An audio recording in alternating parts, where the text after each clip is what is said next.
안녕하십니까. 좌파, 운동권, 촛불 세력이라면 언제부터 무서울 것도 없고 못할 짓도 없는 세상이 됐는지, 또 잘못을 일깨우려는 국민들의 원성은 언제까지 차벽을 쌓고 지원금으로 틀어막으려는지 참 궁금합니다. 최근의 코로나19는 4차 대유행이 우려될 만큼 심각합니다. 20일 하루 동안만 해도 446명의 확진자가 발생했습니다. 대통령도 오죽 답답했으면 코로나에서 벗어날 상황이 되면 국민 위로 지원금 지급을 검토하겠다고까지 했겠습니까? 2020년 작년에 있었던 1차부터 3차 추경만 반영해도 국가 채무가 839조 4천억 원이었는데 3월에 지급하려는 4차 재난지원금 7조 수천억 원을 계상한다면 2020년 말 국가 채무는 850조에 육박하게 될 겁니다. 빚 폭탄을 맞게 되는 겁니다. 그럼에도 불구하고 문 대통령은 코로나에서 벗어날 상황이 되면 전 국민 위로 지원금 지급까지 검토하겠다고 했을까 하는 간절한 마음은 이해할 것 같습니다. 코로나가 범인도 아닌데 현상금 걸듯이 코로나가 잡힐 것 같으면 전 국민에게 지원금을 주겠다고 하니 말도 안 되는 소리 아닙니까? 돈은 어디서 나는데요?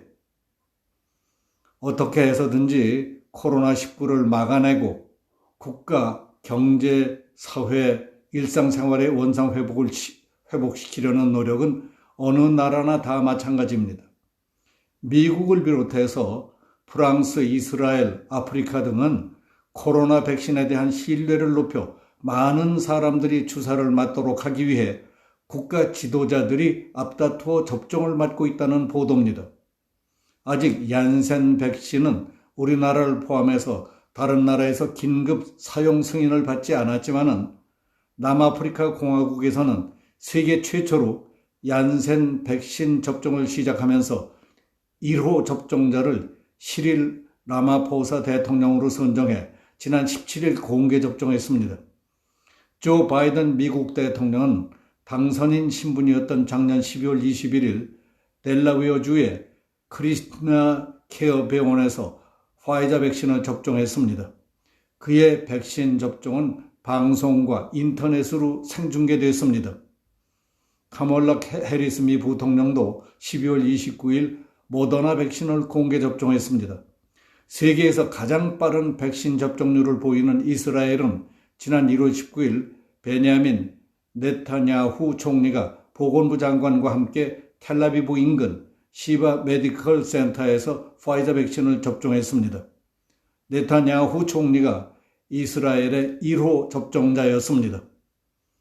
유럽 여러 나라를 중심으로 아스트라제네카 백신의 고령층 예방 효과 문제가 불거지자 스위스는 아스트라제네카 백신의 사용 승인을 보류했습니다. 프랑스, 독일 등은 65세 미만에게만 접종을 권고하고 있습니다.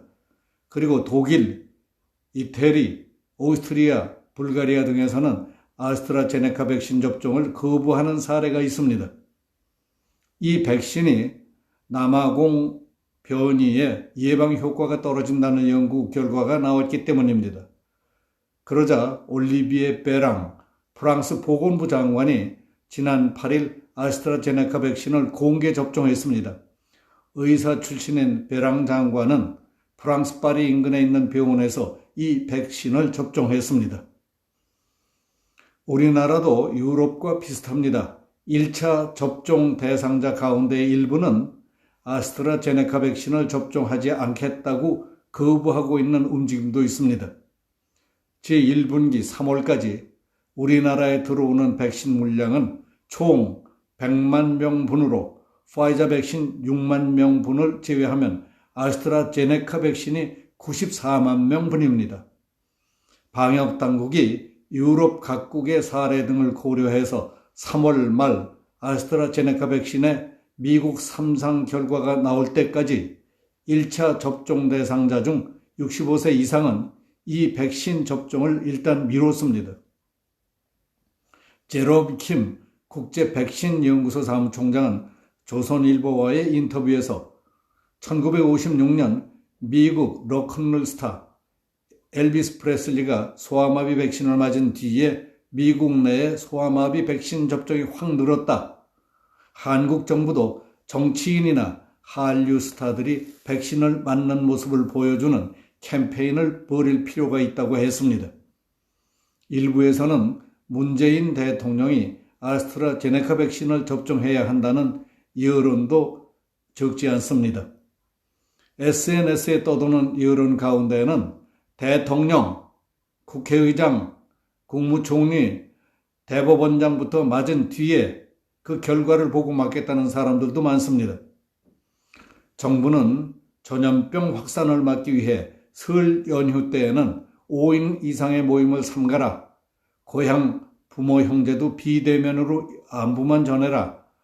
친지 친척 친구 등의 사적 모임도 삼가라면서 생활 준치까지 정해 주었습니다. 오랜만에 고향에 가서 차례 지내고 어른들을 찾아뵙지도 못할 정도로 사생활까지 간섭을 받는다는 불쾌감을 느낄 정도였습니다.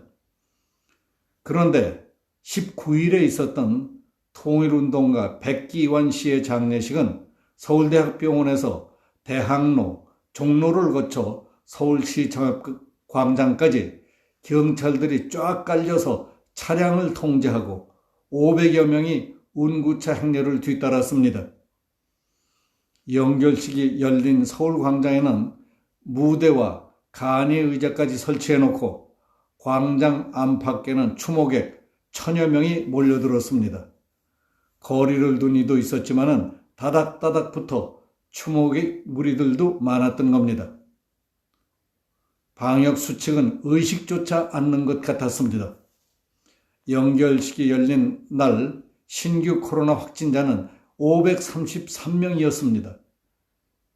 경찰이 광화문 일대에 차벽을 치고 시민들의 접근을 봉쇄했던 작년 10월 3일 개천절 집회 때 확진자 52명의 10배 이상이었던 겁니다. 이처럼 언제부터 좌파, 운동권, 촛불 세력이라면 무서울 것도 없고 못할 짓도 없는 세상이 됐는지, 또 잘못을 일깨우려는 국민들의 원성은 언제까지 차벽을 쌓고 지원금으로 틀어막으려고 하는지 궁금합니다. 그렇게 하면 해결이 되는 겁니까? 여기서 마치겠습니다. 감사합니다.